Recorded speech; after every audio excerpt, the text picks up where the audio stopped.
All right, good evening. Welcome to class. So whether you're beginning seated or lying down on your back, take a moment to adjust things so you find more comfort, more ease. I'm going to give you an option of a mudra that we used, some months ago now. And it's called an acceptance mudra. So this is a healing mudra that can be used for overcoming sadness or resistance or being stuck in the past. And I'll talk about the reasons we might want to work with acceptance in order to move toward transformation. So it's anything but deciding to be stuck or accepting the unacceptable, if that makes sense. Okay, so here's the mudra if you want to do it. Your index fingers will curl in like little snail shells toward your thumbs. All right? You might be familiar with that one from the allergy mudra we do. So it curls in, and then your pinky fingers come over toward the thumbs, and your thumb pads or your thumb prints rest on the nail bed of the pinky finger. Okay? So it's the little snail shell of the index finger. The pinky finger comes across, the thumb rests on top of that, and you end up with little bunny ears here left over. And you can just let them extend out either in your lap or at your sides. And it's a pretty good locked in mudra, like you're going to feel your hand kind of working there. So if it gets uncomfortable, feel free to release it. All right, so that's the acceptance mudra. And as we do our more formal seated meditation at the end, you can return to that if you wish. I'll give it as an option. So close your eyes now. Close your eyes and settle your front body to your back body. So we move from just kind of the daily activities that we express ourselves in the world through the front body. We let all of that soften back. So even if you're seated, you just feel a sense of leaning back into yourself. Soften the eyes, let them rest back. Swallow to release your throat, rest down the tongue. And then come into some nice cleansing breaths to help us just let go of whatever Monday held for you. So a nice full breath in from the base of you up to the collarbones, and then an exhale out of the mouth. And again.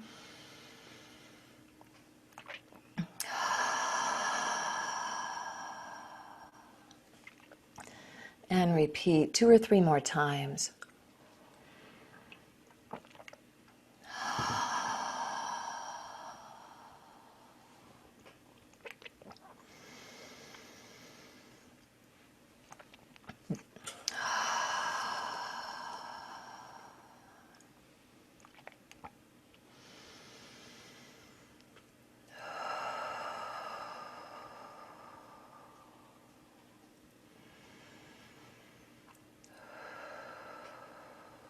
Whenever you feel those sort of pressure cooker breaths have cleared out the surface tension, then shift your breath to move in and out of the nose, the nasal breathing, evening out, inhale and exhale.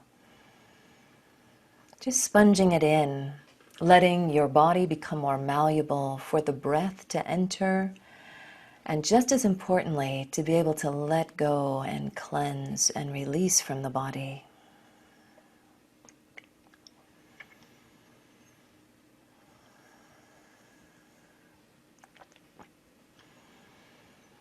So when I was younger and I would read about the importance of acceptance, it never quite sat right with me because it somehow left me with a sense of accepting what was would mean that I would feel defeated, acquiesce to it, and change would not come. What I've learned as I've studied people like Pema Chodron and actually a lot of Buddhist teachers and yogis, is that this notion of acceptance is about the strength and courage it is to sit with what is. And it's only in the what isness of things that we move from feeling sort of victimized or in a place of denial. It's like a reality check that you sit with so you can assess what's up? What's actually going on? What is before us? And as we all know, just common sense would say, nothing can be changed unless we're in full recognition of what is. And so acceptance is not necessarily an easy thing. And I will say, sometimes when we accept something, it is perhaps something that's not necessarily going to change. An example of this, when my parents passed away, right? So coming into a place of being with what is when it's not reversible, that's also the work of the yogi. So much of our lives, though, we have conscious choice with. And acceptance is that first point to push off from in order to decide what our choices are going to be. So as you breathe this in, as you feel the little bit of tension that the acceptance mudra puts into your hands, let yourself open up to what's going on with you right now. Yogis would also say that presence and acceptance can't really happen without each other. So in acceptance, we can be fully embodied here, more fully present, practicing being with whatever comes and goes, and holding a compassionate view and observation of ourselves as we move through our yoga together. So with that, if you have an intention tonight that's calling to you, please set your intention now. And let's have a broader notion of, let's just all really sink deeply into the unfolding of the practice, to being here together now, present, in acceptance, so we can move forward from it. Come back to the movement of breath, in and out of the nose, feeling the heart and the belly expand, and a softening into your back body. Recognize that you're more present in your own self right now. And there's nowhere else to be, nothing more important to be engaging in. And one of the touchstones you may use when our minds wander off, one that I teach now and then that's helpful, I've found very helpful, is to have your witness say to your distracted mind or heart, just this. So just simplify it all. Nothing else needs to be handled right now, just this. And when you let go of what you've been doing and you move to the next yoga move or breath, it's just this.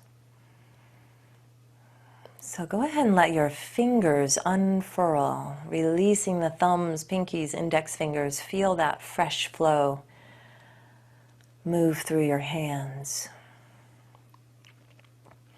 As your in-breath comes, wiggle those fingers and the toes and let your head begin to sway side to side.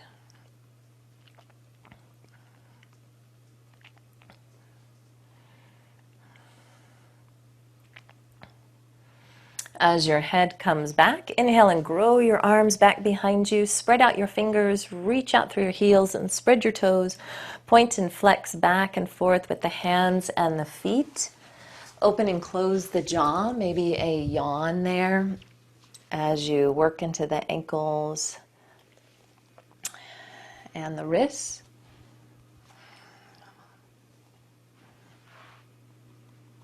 There we go.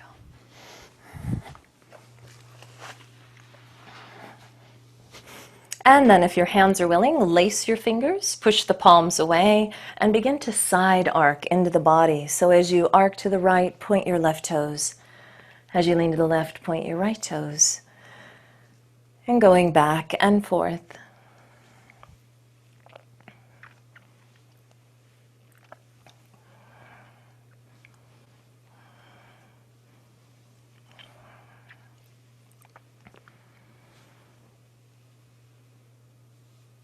And back at center, slide the hands down to the forearms. You can flatten your feet on the cushion or floor, and your option. Knees can point up, or you can bring soles of the feet together into Supta Baddha Konasana. So the feet can press in gently, the thighs open, and then circle the arms, whatever your leg position is. Just start to circle down and around, and inhale up overhead. Exhale down and around. Close your eyes and drop into the rhythm of just being fully embodied in the breath, in the movement and sensation in your shoulders and arms. Nowhere else to be right now.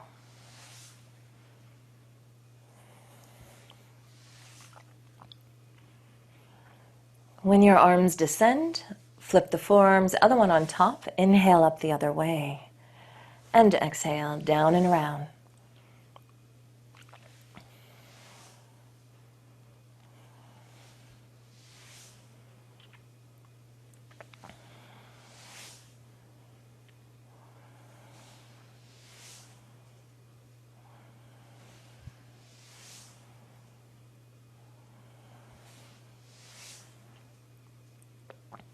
And when your arms make it up overhead, halo the head or maybe up over the forehead, that's fine. Secure the shoulders, breathe from the center of your chest out into the lateral side ribs. Narrow it up again as you exhale.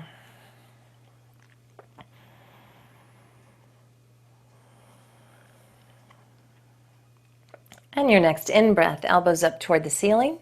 Hang on at the elbows, ground the shoulder blades, go side to side.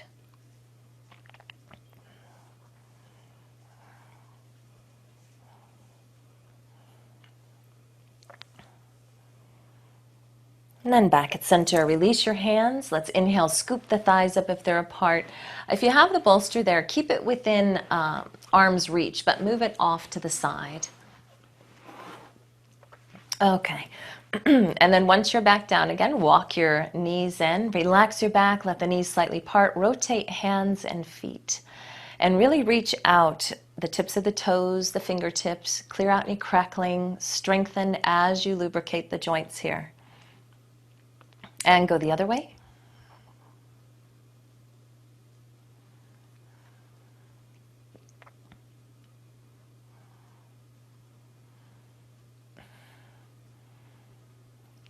Good.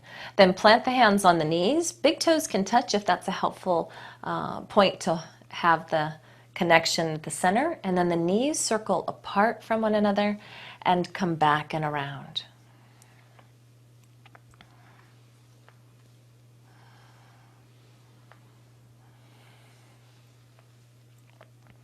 And slow it down and go the other way.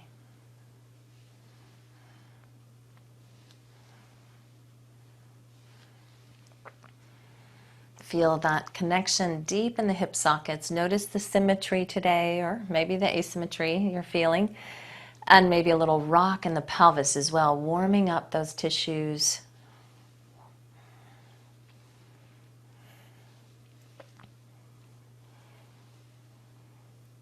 All right, and then back at center. Bring the legs and arms up now and shake them out.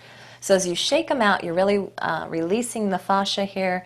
It gets confused enough, it releases tension in the muscles. And bow the legs out a little, kind of frog leg shaped, and that'll shake the thighs a little deeper.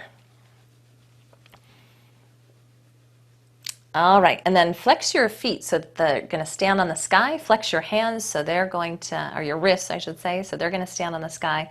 And bend the elbows out to the sides and bend the knees. Now you're going to reach your left foot and your right arm straight, or as straight as you can. And then bend, and then right leg, left arm. And the leg may not be ready to straighten, that's okay. Just do what you can. Inhale, opposite leg and hand. Exhale. Inhale, opposite leg and hand. Exhale, and again. So you can go at this steady pace. You can also decide to maybe make it more of a bicycle pace. So it's a little faster, not matching the breath necessarily, that's fine. So this is a contralateral movement. It's sort of mimicking walking with the opposite leg and hand working together. And contralateral movement is shown to be really important in child development. That's why when we first learn to crawl, it's a big deal. But also good for adult brains to have a reset point. All right, and then shake it all out again.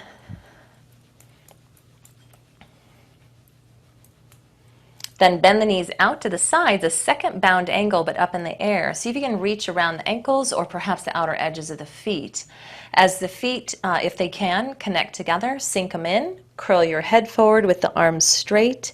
And notice there if one foot is stronger than the other. Usually we have a dominant foot, and if they're connected, try to even them out. See if you can see the arches of your feet, and do they look even? Can the toes also connect and be heavy into each other? And breathe. Upper trapezius being stretched here, front of the neck strengthened along with some abdominals, and a big hip opener. On the in-breath, ease back down, slide to the knees there with the hands, set one foot down at a time. Now take the feet out a bit wider, arms in a T, rotate the underarm and palms up, and begin a slow, steady windshield wiper twist. So the knees only go about 3/4 of the way to the floor would be their max, and you can move smaller than that, especially in the beginning. And you're maybe real used to this move. You might do it every yoga class. It might be new to you, but if it is something you do all the time, I want you to be more aware of slowing it down, of paying attention, of making sure that you make it fresh by being present with it.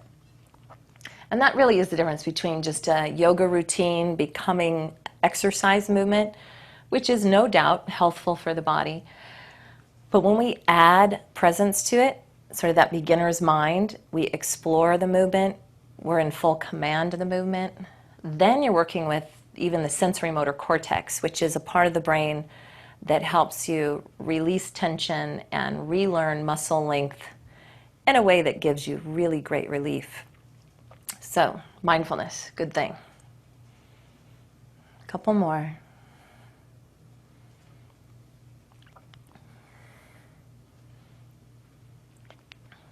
All right, and on the in-breath, return to center and narrow the feet.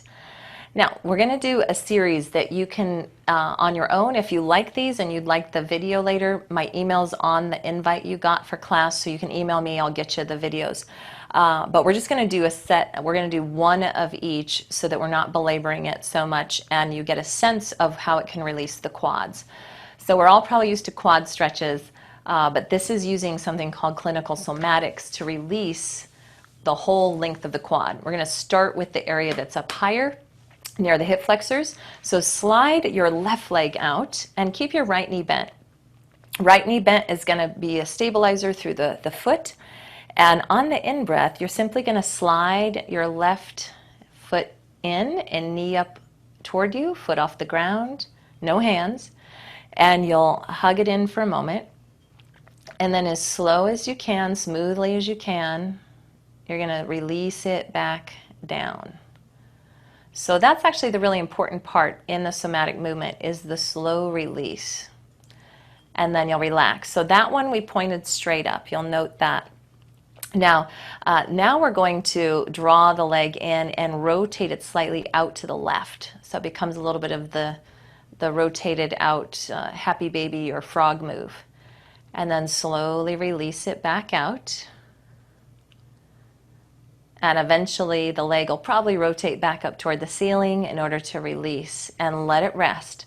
So if this gets to be too much for your hip flexors, I want you to rest. You could add a belt to it and kind of play with it that way, see if you needed more support. And then this time we're going to draw it straight in. So with the knee pointing up, shin pointing up, you'll come in as close as you can. And then you'll just breathe naturally through this. You're going to move the knee out 1/4 of the way. Pause. Bring it in half as close to you as before. Then move it out slowly, about lining up with the other knee. Pause and bring it in halfway toward you. And then last one, you're going to bring it out past the other knee. The leg starts to straighten a little even, but it doesn't touch the ground. And then you bring it in half of that. So you're just kind of guessing what that would be, feeling it, and then slowly release it all the way down. So it does take some concentration, some muscular strength. When you arrive, let the legs soften, let it relax, and then we'll do one of those with the leg turned out as well. So as you inhale, the knee kind of folds out to the side, the hip opens, you bring it in as close as you comfortably can, you move it out a quarter of the way. Your weight's pretty much distributed on the left hip, so the right hip will be lighter. You hug in half of that, and then move it out kind of in line with the other knee, but still cocked out to the side. Bring it back half of that, and then almost like you're going to straighten it out. Bring it back half of the distance. Good. And then smoothly reach it all the way out with the leg rotating back to its neutral, straight up and down, and relax the leg. Okay, good job. Now, slide the other leg out and just kind of notice how they feel. So pandiculation is the action you're doing in the muscles. Somatic movement is the whole picture of it. And for some folks, it's like, well, it's not feeling like a stretch. I don't know that it's really going to do anything. And so it's a little, you have to trust it a bit to try it a few times when you do pendiculations and see if it's really going to work. There is science behind it. It is clinically proven movement that actually relaxes your muscles long term way better than stretching. But I will say it's a counterintuitive thing. All right, so from there, flatten your left foot. And we're going to inhale, consciously slide the right knee in toward us. Remember, these could be repeated 3 or 4 times each. And we're going to slowly release it all the way back down, smooth and slow. If you have any choppiness, just try to smooth it out as best you can. Relax for a moment. Then as you bend into the knee, let it rotate slightly out to the right and bring the heel in, the knee in to a comfortable deep bend. And then slowly, same idea, release it all the way. And then let the leg rest back to neutral, more pointing up. Rest a moment. So the rest is important, the resting time, and then the smooth engaging coming in and the slow, steady release. And now we're going to do the 3-part deal. So leg slides directly straight up toward the ceiling and in toward you. Go as close as you can without pain. And then move it out a quarter of the way, pause, full control of it, very smooth. Exhale in half of that distance. Inhale, move it out about knee to knee. Exhale in half that distance. Last one, inhale out, almost like you're going to straighten it out of the way, but it's hovering. Left foot is strong, pressing down. Exhale half of the way back in. Feel that activate. That's the whole key. Now as you slowly release it all the way out, you're teaching that muscle to come back to a resting length, which it may have forgotten with all the tension of sitting, or if you're a hiker or cyclist, same thing. Relax. Once you relax, really let it be heavy. Sink in a moment. And then we'll do the same series with the rotation, little frog leg out to the side. So inhale, right leg comes in with the knee tipped out to the side, foot kind of angled in. Good job. You feel that squeeze. Move it out a quarter of the distance with that little rotation. Exhale it halfway back in. Inhale, move it out to align pretty much with the other knee, but it's still cocked out to the side. Exhale halfway in from that position. And then finally, almost all the way out. That one's more intense for me. I can definitely feel those inner thighs.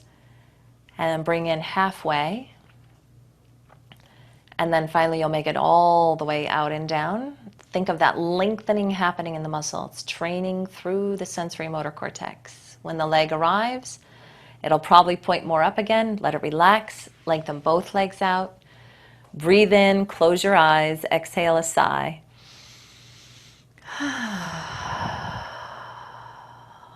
Good.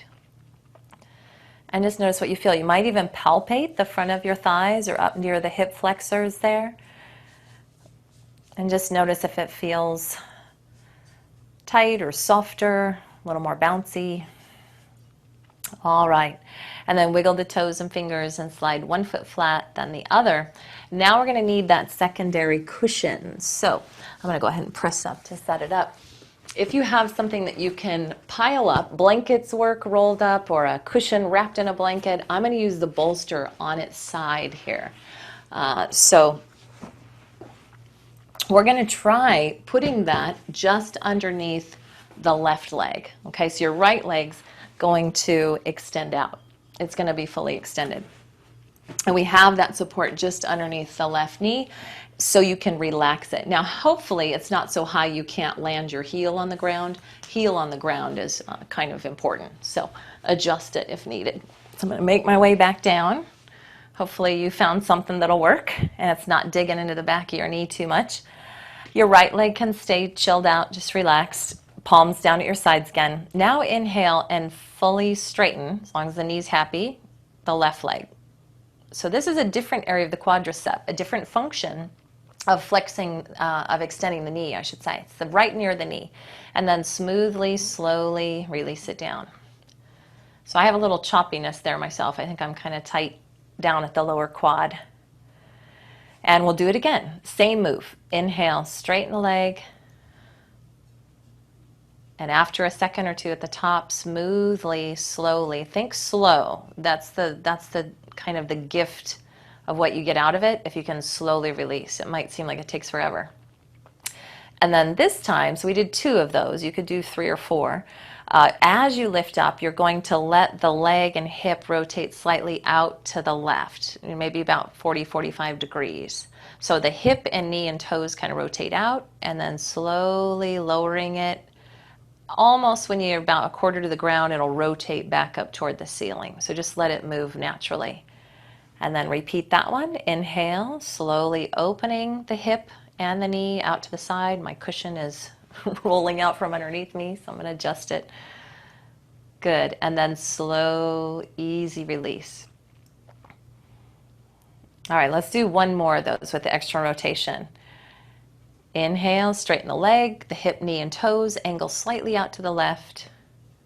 Pause at the top of it. Feel that contraction. Slowly release it down, reducing the choppiness. When you arrive, the last set, so let's just rest a second. Let it sink in. Let both legs totally go to gravity. The last one actually rotates the whole leg slightly inward. It's an internal rotation. So start to lift the heel, rotate the leg from the hip, knee, and toes to angle in a slight pigeon toe. So it angles to the right. And then slowly releasing it, it will stay in that position for a while, and then it'll have to rotate back toward the ceiling. And then let it eventually come to the floor, sink into the floor. Really relax that work. And then 2 more of those. Lift and rotate inward.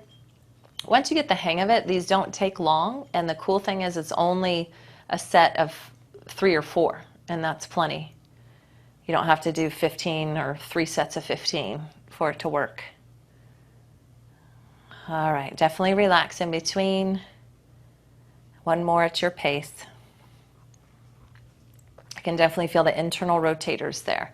So you're accessing little different angles of those hip flexors. When you finally arrive there, relax. Breathe in, exhale a sigh. Good. And then let's just move the cushion a second so you can lengthen both legs out just side by side. And you might close your eyes there and just feel, so you drop into sensation. Is there any difference between the 2 legs? Don't make anything up, but if there is, notice. I can feel my left knee and left legs closer to the ground after doing that one than the right side.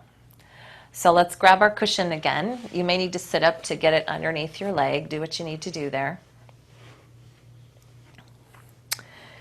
And getting it under that right knee with the left leg now relaxed, the pelvis pretty level, and hands can be at your sides for moral support there. And then inhale, start to straighten the right leg, and my bolster is adjusting some, so I'm going to adjust it. Do what you need to. And you feel the height of that. That's the contraction, the full extension of the knee, and then a slow release. And if your mind wants to move faster, I get it. If it's hard to move slow, just say to yourself again, just this. Rest. There is a method to the madness. And then again, let's do one more of those, just the straight position. And a slow release. I'm much more choppy on this side, but I've been feeling some stuff in my right hip lately, so that makes sense. Now the next time we lift, so rest in between, certainly rest, and then rotate out to the right slightly. So you open up from the hip, the knee, and the toes to a little duck foot position, slowly bending back in. And then the leg spins probably neutral, straight up and down. Rest a moment. 2 more of those. Inhale, smooth lift, pause at the top. Exhale, smooth descent.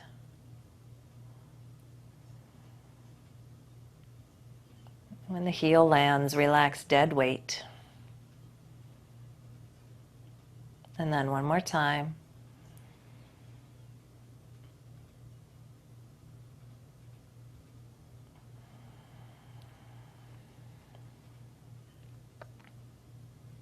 Just have patience with yourself.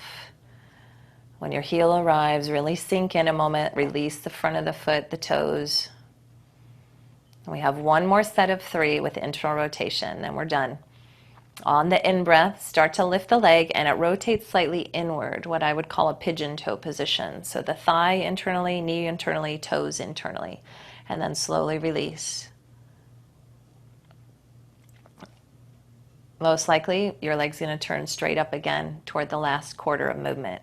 Rest a moment, so you got to relax the flexed foot, relax deep in the hip and the knee, and then repeat.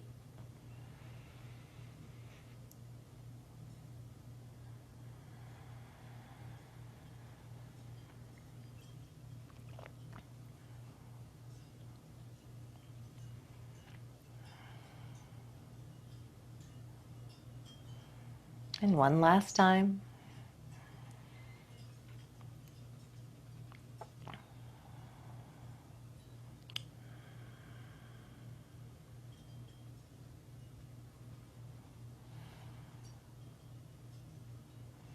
And then resting. And then take a moment to move the cushion up towards your head here and slide both legs out. Breathe in fully, exhale a good sigh.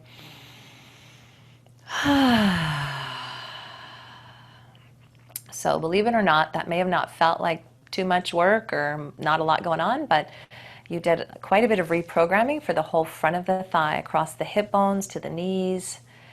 And that can actually create a bigger difference than a traditional quad stretch. So wiggle the toes and the fingers and just slide your feet flat again.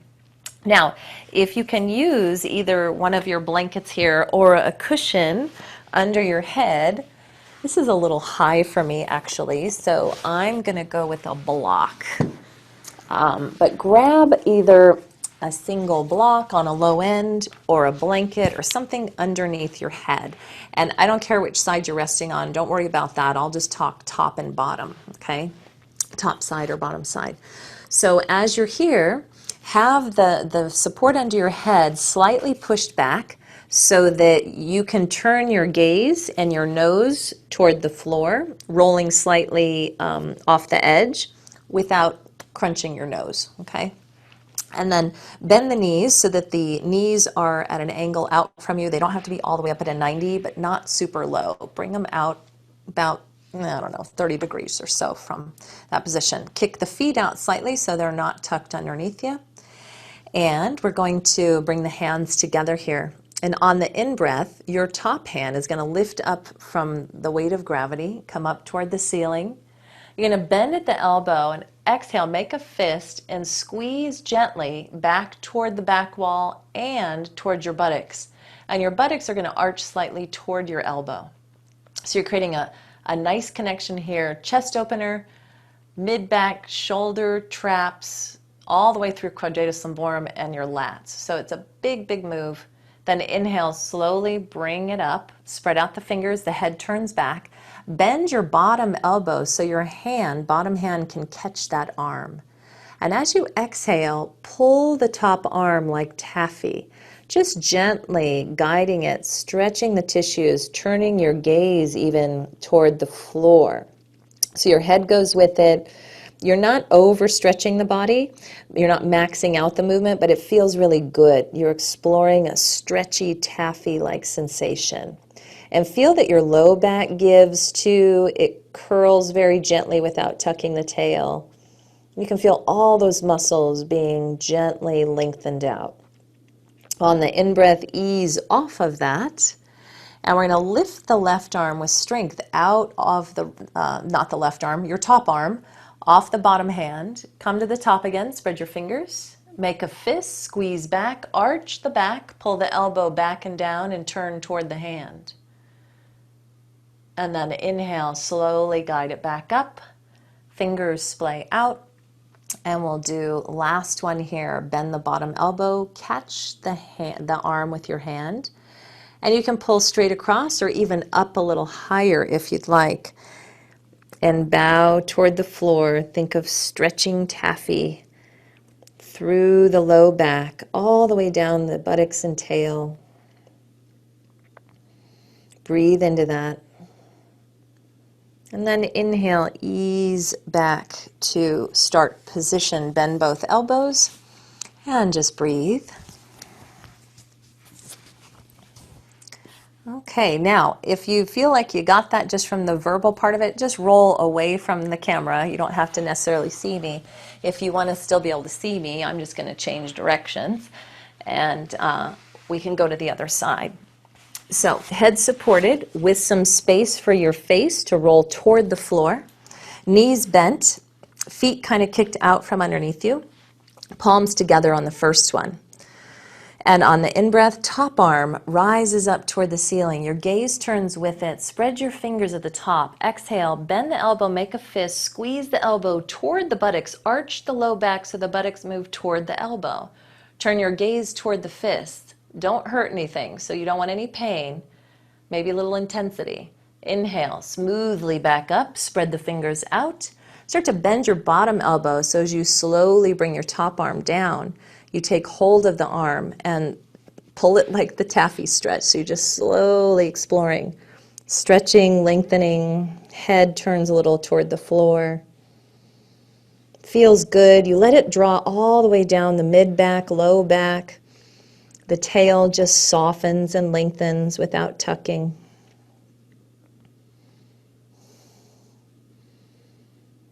And on the in-breath, ease back.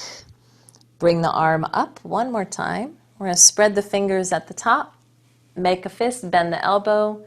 Arch the low back so you get the lats in there too, and hug the elbow toward the low back and the buttocks, turning the head. That contraction you feel in the neck, it's a great neck and trap release as well. The trapezius move from the mid-back out to the back of the shoulders, all the way to the neck. Inhale, bring the arm back up, spread the fingers. Exhale, smoothly descend, bend your bottom elbow so your hand can catch the arm. And you can choose to pull straight across or up a little farther. Turning your gaze toward the floor, feeling that nice taffy-like stretch. Let it go all the way down the spine to your low back, to your tailbone.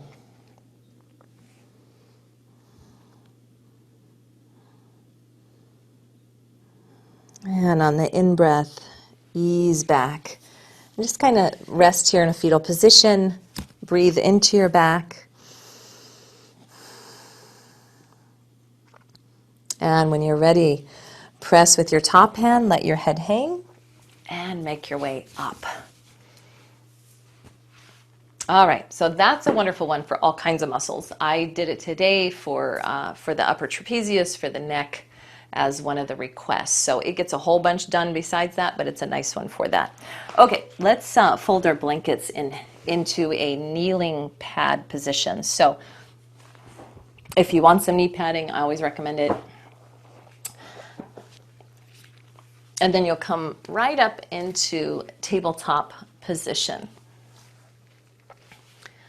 So fingers splayed out, you can kind of walk your hands back and forth till they find the just right positioning. Knees, same thing, you can walk them a little bit, get them positioned well, extend the toes back. And on your in-breath, you can start to tip your tail downward. And the out-breath, exhaling all the way up through the crown of the head. Inhale, initiate at the buttock bones and the tail. Smooth flow of motion with your deep spinal muscles, core muscles, holding each vertebra long as you arc them back and forth. It's like a conscious wave moving through the spine. Close your eyes.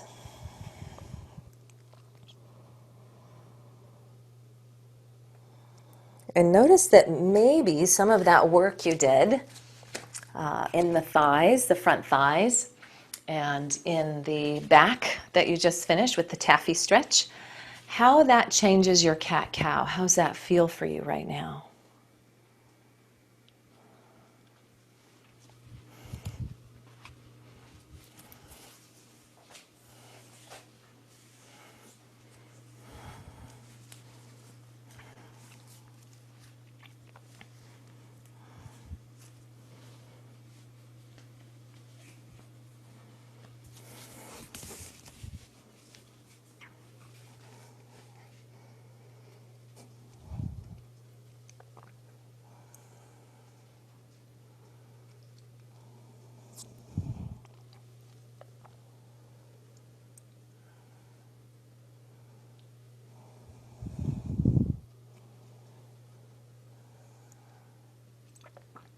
And coming back to neutral, curl the toes under, extend your left leg out, heel about aligned with the sits bone, so not too high.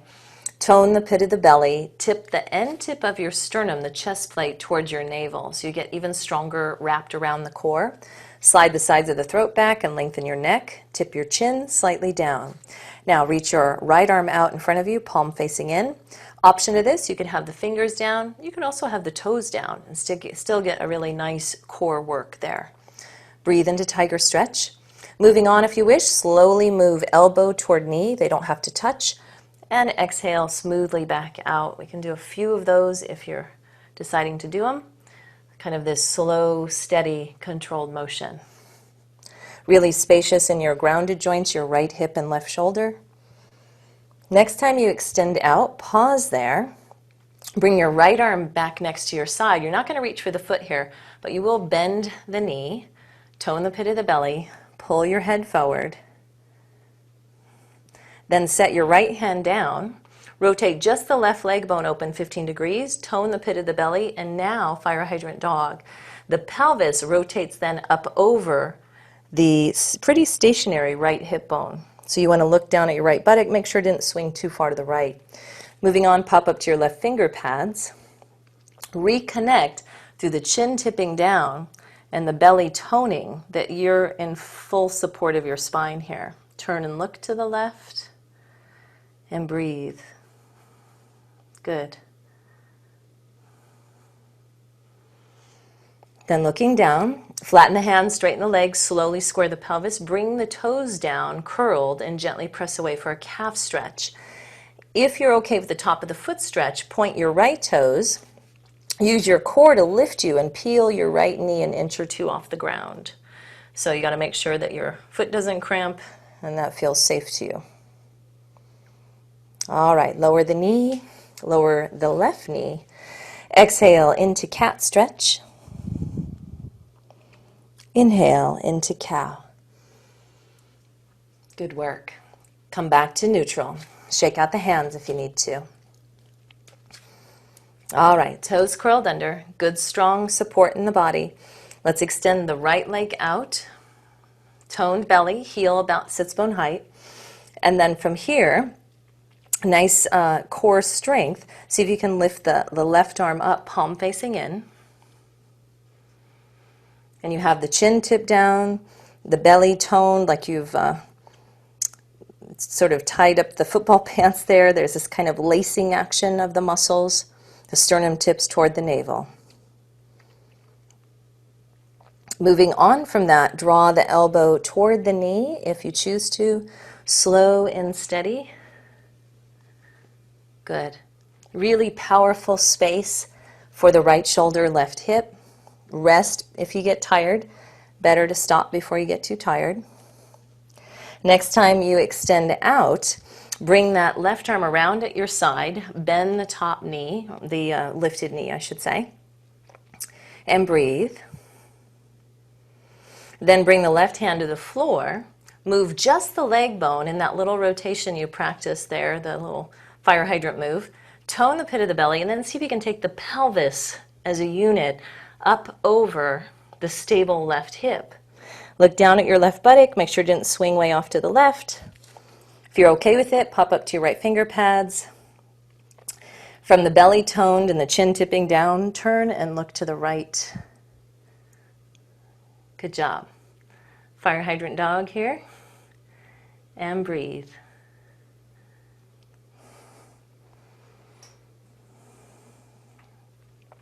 And then looking toward the floor, flatten the hands, straighten the legs, square the pelvis, foot comes down. Point your left toes. You can just push away for a little calf stretch. You could also decide to peel the left knee up off the ground for a shin splint stretch. Nice dorsal movement for the top of the foot. And then ease down, one knee, then the other. Exhale into cat. Inhale into cow. Good work. Come back to neutral. Let's walk our elbows to where our hands were. Turn the palms up and do a little nerve spin here, a little nerve floss and a change for your sweet wrists that were holding you up there. Spin your thumbs toward the floor, pinkies toward the ceiling to whatever degree they will. A nice steady shoulder width. Curl the toes. Tone the pit of the belly. Grab the floor with your elbows, isometrically hugging back towards you. Very gently tip your hips back. If this is too much on the shoulders or too much on the back, I would stay more upright. I wouldn't lean back with it. Okay? See how you're doing with that. Don't force. Breathe. All right. So these moves also not only mobilize the shoulders, wake up the chest wall and get it more open, but you can feel under the armpit there, when those muscles are stronger, it's your lats, it's your serratus, they actually help take some of the workload that the trapezius does too much of. So shift your weight slightly forward. Another option here, we can turn the palms to face and press the pads of the fingers together. Now, if you don't have a lot of padding in the mat, you might double up the mat first. And see if you can tip your hands off the floor and come up on your elbows. So if that's a no-go, don't do it. Okay, so instead of the hands touching the floor, they come up. And same idea, tone the pit of the belly. Make sure your elbows are steady. So notice if the skin of the elbow needs to move. Press it gently down. And then same idea. I'm going to double pad my elbows here. They're not real happy with that. So you can do that if you want.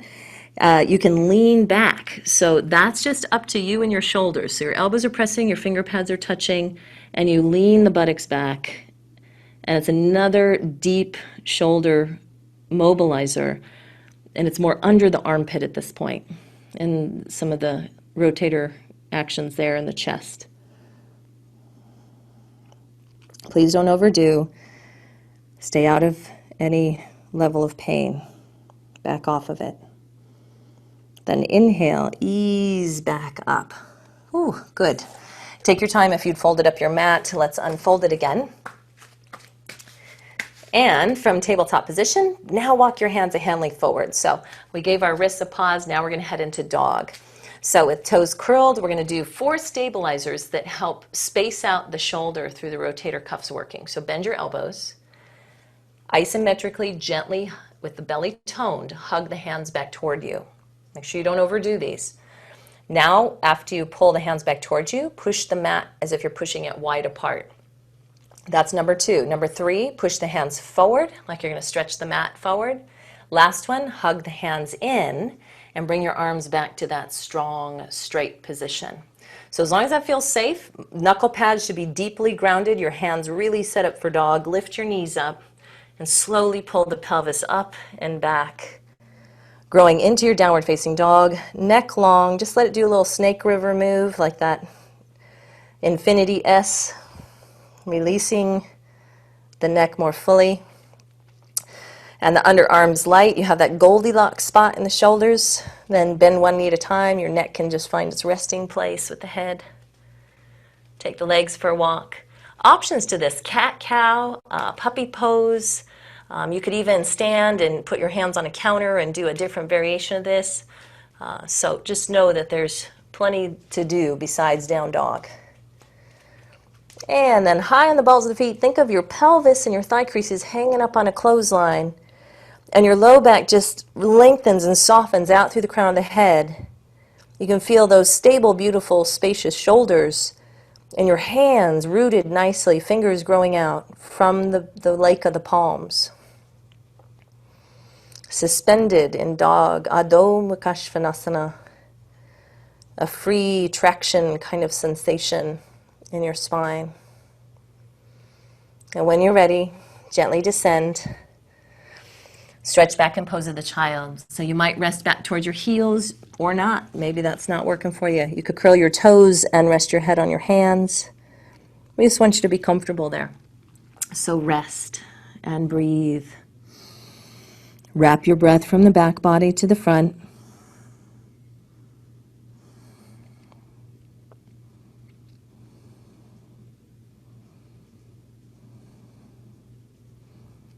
And then on the in-breath, bring your weight back up, walk the knees in, curl the toes. We're going to transfer our weight back as we come toward a forward fold and just walk right up to the knees. Make sure you're not dizzy, so take your time. And come up so that your arms straighten and you're in this sort of zigzag position. Check out your feet. Make sure they look pretty good. Either sits bone width, maybe a little wider. And you really want to, as we're learning to hip hinge and move with more natural alignment, you are sitting back through the buttocks. So this is where we want to be, that hip hinging, not a cashew nut, not tucking your tail under, but stick your butt back. Yeah. And then with the tone of the belly, sternum tips down, broaden the collarbones, slide the sides of the throat back. If you're not sure of the neck, just bring one hand at the base of the neck and pull the neck long. As you stretch the back of the neck, the chin slightly tips down. And then bring the hand down. So this is more in alignment with natural alignment principles, sometimes what folks will call the J-curve spine. Instead of the typical chiropractor office, you see the S-curve spine in the West. Now, after you get all that core set up in that alignment, your hands may feel lighter. But if you need more support, you use it. Now, if you're able to, hands release, bring them at your sides. Good. We're going to see how it feels. As long as the joints are good with it, you're going to pulse back with the buttocks. See how your spine drops a little with it? And then you're going to inhale, come up diagonally, and pulse back. And inhale, come up a little. This could be even smaller. It might just be a little pulse like that. Or it might go in a little deeper. So this is using different muscular action for sure. It's mobilizing it. We might call that kind of turning chair into a functional movement because it's moving.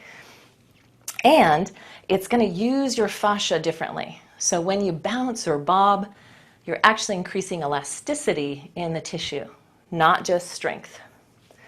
All right, now push down, everyone. Inhale, rise up. Exhale, out and down to your hearts. And seal it, bring it home. And then bend well, so remember you're a hip hinger, butt back, spine long, grab your blanket, get it out of there. And take the wide edge of your mat here. And take a moderate stance if that's more suitable for you. You want to feel stable, you don't want to irritate the joints, so if you have any pains that you're working on healing, keep it a little short up, okay? Otherwise go a comfortable width. Don't go crazy with it because stability factors for the sacrum, I wouldn't go out wrist width. I think that's just, it's too much. Used to teach that, but don't anymore. Bend the knees, pivot your left leg in and your heel back. So the whole leg spirals in. Bend your right knee and spin the right leg out, pretty much a 90 degree if it's willing. And if you're used to a heel to arch alignment, try a heel to heel. And personally, I've actually found as I've practiced this more 1 inch wider than heel to heel works for my side standing poses. So I know it's different. It's not the heel to arch, but see how it feels. And then begin your little pulse again. So this is a key to let you know, do any of those joints along this path have anything to say? If there's a lot of sensation or even a modicum of sensation, you want to change your stance. If it feels pretty good and there's almost a sense of nothingness in the joints, you're right on track. That's really what we want. We want muscles and tissues to respond and the joints to really just feel good. It means they're set up well. All right, so then you land in it, tone the pit of the belly, tip the sternum down, and we're going to do a little motion. So our warrior two rotates the upper body open, but the lower body, belly, pelvis, stay in this angle. So I want you to line your forehead, your heart, your belly button, and your pubic bone in that line. When you open up the arms, we're going to exhale, arms sweep down, inhale, arms sweep open. I'm going to show this as you do this. Exhale, arms down, inhale, open.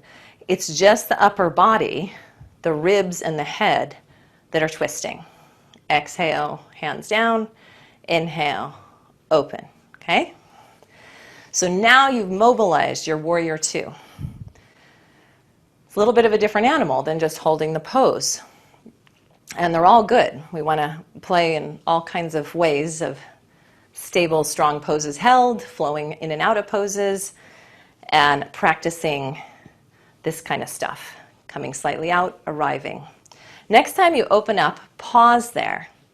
And then take your gaze back to the left and lower your hand down to the thigh and lift your spine up as you look down the left leg and you're opening up to that triumphant warrior. And I want you to notice something about this is your real station, important anchor leg. If your anchor hip has swept in front of your toes, I want you to move that anchor hip back a little. It is still spiraled inward, but it's not sinking forward over the toes. From your triumphant warrior, inhale, straighten the front leg, bring both arms up. Embrace that energy up high. Micro bend the front knee and shift the head and pelvis as a unit and bring the back of the hand at the inner knee or inner thigh.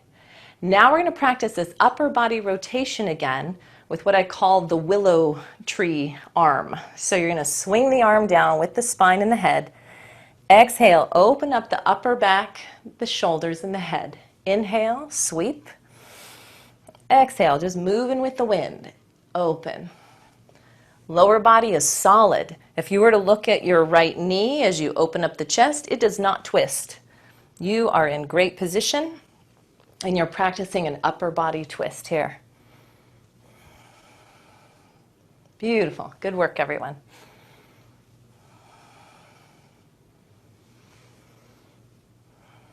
Last one.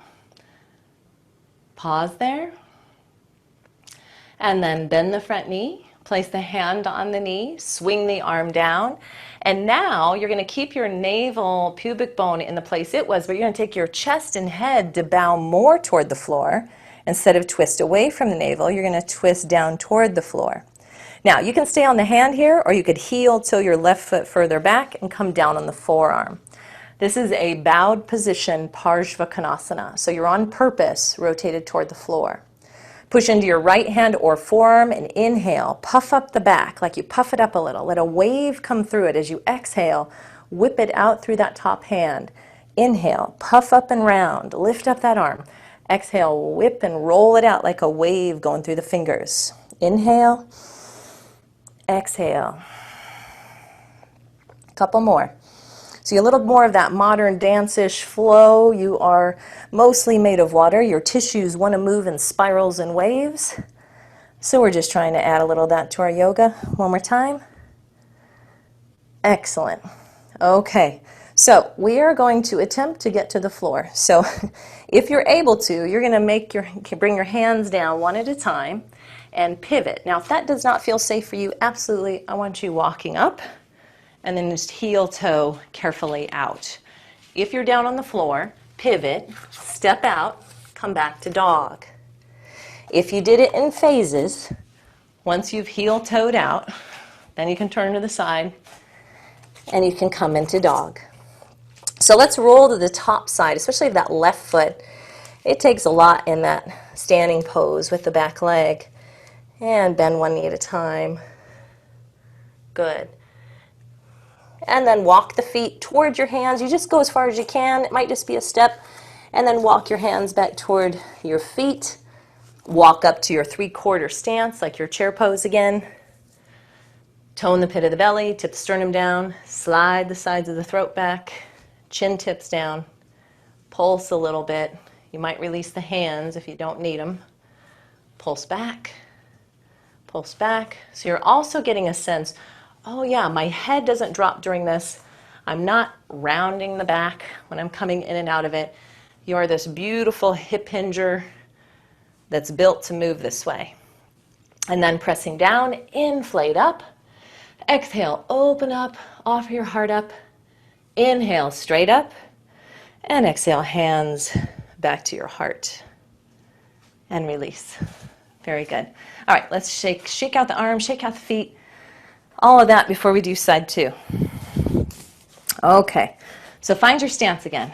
Moderate, maybe a little wider than that.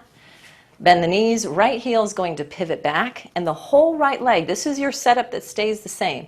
It all comes in with the pelvis. Bend your left knee, spin the left leg out, and really it's your leg bone that's spun to align with that pelvis. Check out your channel space, you choose. So try heel to heel, just a suggestion.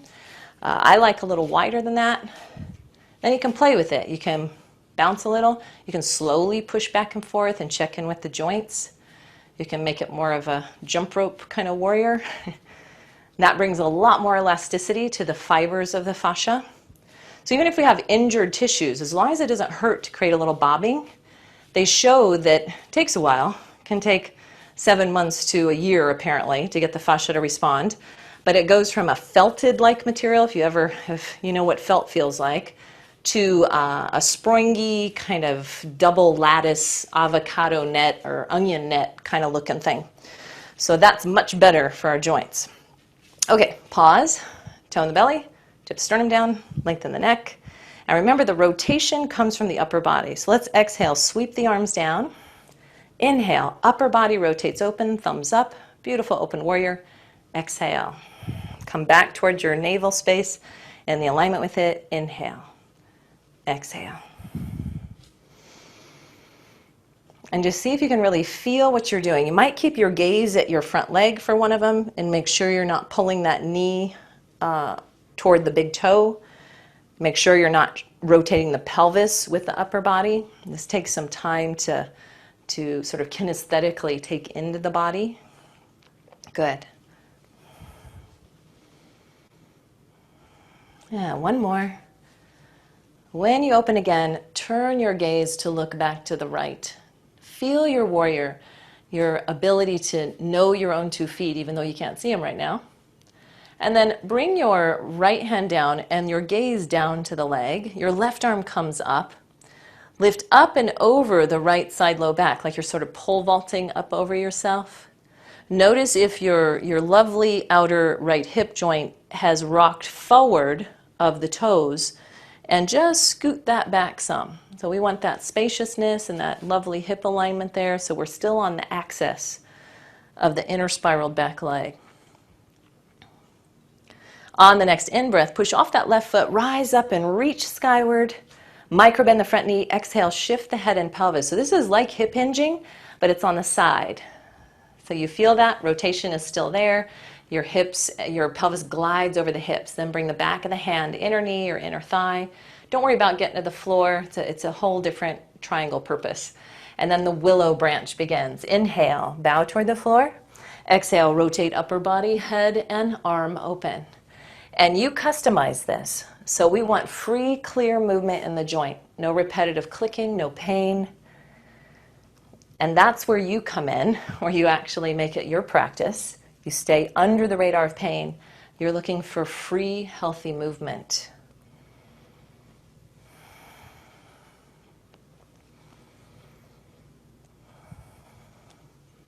And so back to the idea of acceptance. Having a healthy acceptance of where we're at on any given day means we can work with what we got. Otherwise, it's a long, tiring fight with your body, for your whole life. So you can get farther by going smaller on certain days or with injuries. And then you increase your range from that new place. All right, next time you open up, pause. You might turn the gaze as well. Konasana. And then go ahead and look at the front knee, bend the knee, plant the hand on the leg. If you want to heel toe out, maybe a little wider, you can come down on the forearm. Swing the right arm underneath. Now, your pelvis and navel stay where they've been, but you rotate the ribs and head more toward the floor. So you're now taking the rotation the other way. Push into the bottom hand or arm, puff up the back, inhale. Exhale, roll through it. So you're kind of trying to sense, like, what if a wave caught me right underneath the belly and ribs and then rolled out through my hand and my head.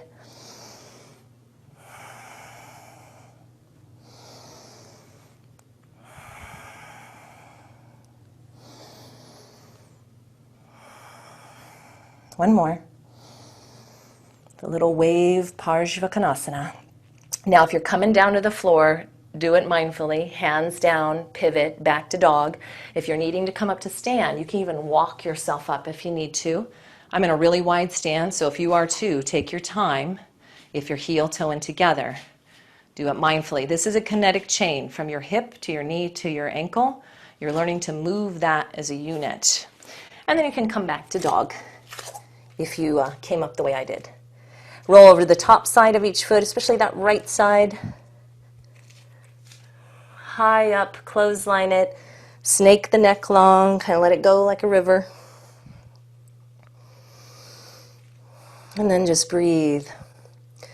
So in moments, this may not be one of them, but in moments, downward facing dog, Adho Mukha Svanasana, can feel like a respite, a little moment of suspension, balanced energy, and easier maybe than what you were doing.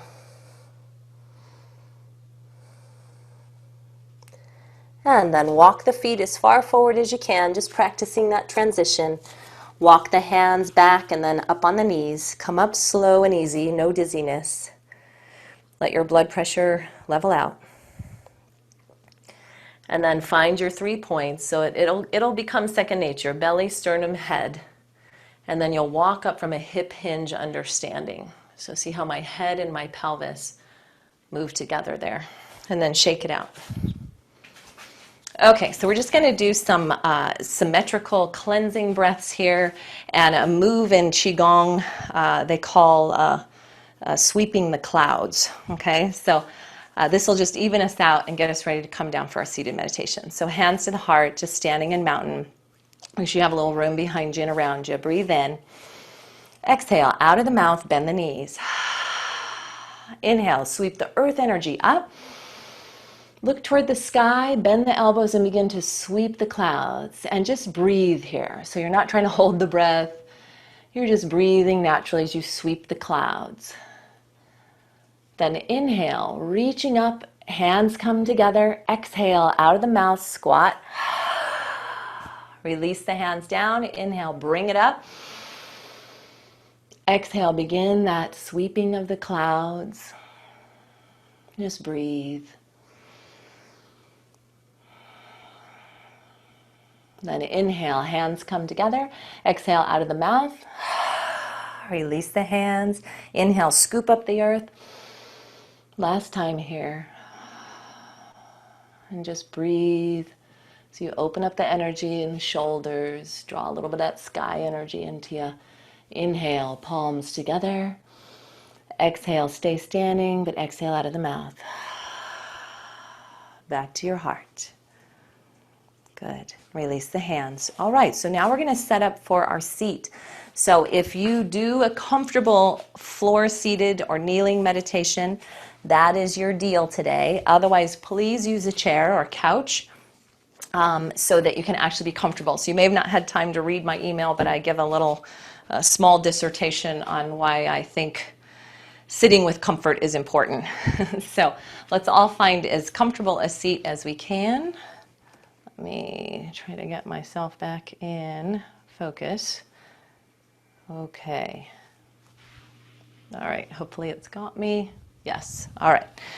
So for sure, whether you're on the floor, you're kneeling or cross-legged like I am here, or you're in a chair, we want to draw the buttocks back. And drawing the buttocks back, you set the pelvis as the foundation. You set the low back curve and the sacrum in a good position. You could tuck blankets or support under the knees. You could also have your back against a wall seated. Sometimes that really helps. Now the palms can rest up on your lap. If you have a certain hand position you like to do when you meditate, go for it. If you want to come back to the acceptance mudra, I'll refresh you on that. The index fingers curl in like little snail shells toward the web of the thumb.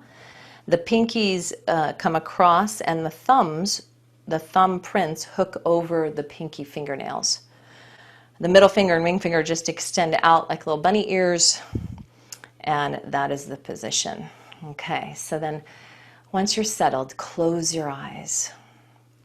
And I'll talk you through some additions that you may or may not use if you do meditate. If a formal seated meditation is unusual for you, just think about starting a 2 to 5 minute practice a day, and some of these things may help you.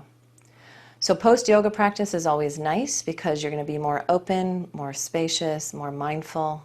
You've done a lot of moving meditation already tonight. So let's let our eyes soften.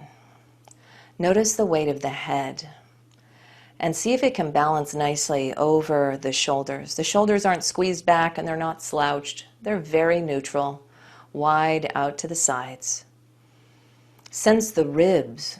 How the ribs rest dictates whether the shoulders can relax. So if your ribs jut forward naturally in a hyper curve of the back, soften the ribs so that they're even, 360 degrees around. Think of that as a basket with even space to breathe. Over that basket, the diamond shape, these beautiful shoulders, they rest. The shoulder girdle, the blade, the arm bone, the collarbone. They just sit on the ribs. And soften down deep into your belly, over the bowl of the pelvis, the head, the shoulders, the ribs. They find a balance right over the center of the pelvis. Swallow to relax your throat. If you'd like to try, this is a mudra actually for the mouth. Your mouth stays relaxed. Your tongue, with as little effort as possible, the tip of it curls up without touching the sides of the mouth or the teeth or the roof of the mouth. It just gently curls up like a little sprout making its way out of the earth. It curls up toward the roof of the mouth without strain. That position is said to open us up to the higher processes and chakras of the third eye and the crown of the head. And as your eyes soften, let them rest back even deeper, as if they kind of create a spacious suction as they release from the eyelids. And the eyelids feel lighter as they're closed there.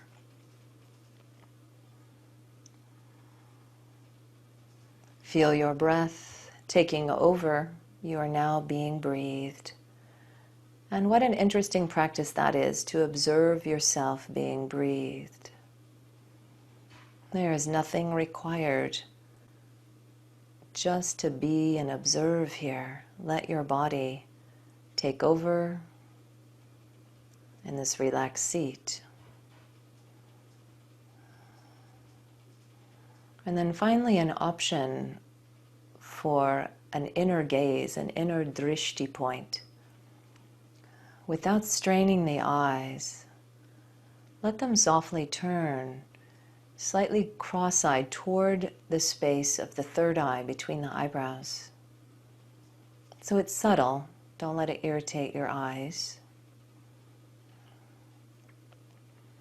And with that position, then imagine something heavy and soft resting at the third eye and letting it sink back away from the thinking brain into the back of the head.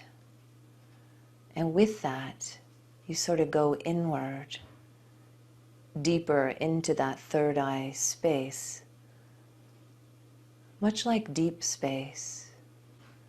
You might sense a deeper dark there,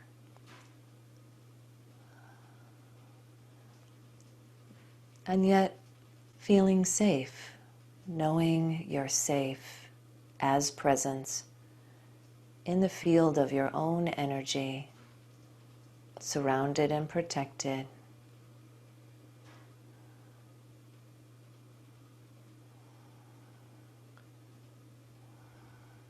You are that divine energy. And the wave of the breath, subtle movement through your body.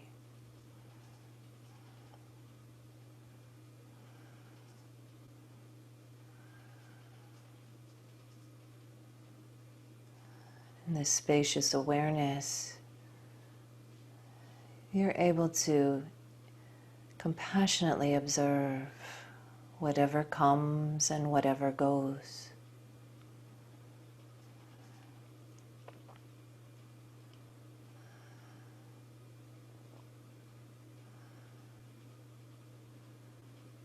Just this.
Very gently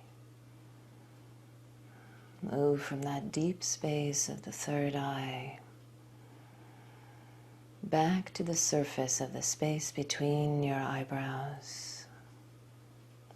Let your tongue rest down and swallow to relax your throat. Feel a connection to the surface of things, your seat connected to earth, your skin connected to the air and the sky. And feel the wave of the breath of that life force pulsing and moving through you. And gently join in with it.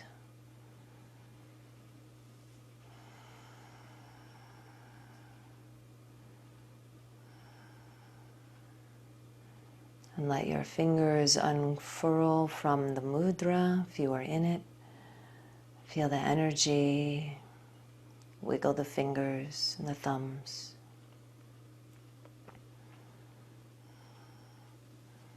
And we bring our hands to join together in Anjali Mudra, an offering. And we offer the deep presence that we shared here together.